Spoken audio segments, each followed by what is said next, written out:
I have never been so lonely, surrounded by so many people.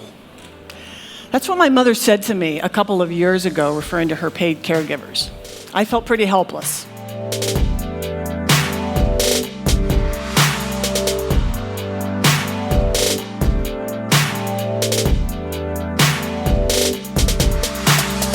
There's 22 million older adults in the US who are lonely on a regular basis, which not only is creating a lot of heartache, but also is costing the healthcare system $18.6 billion.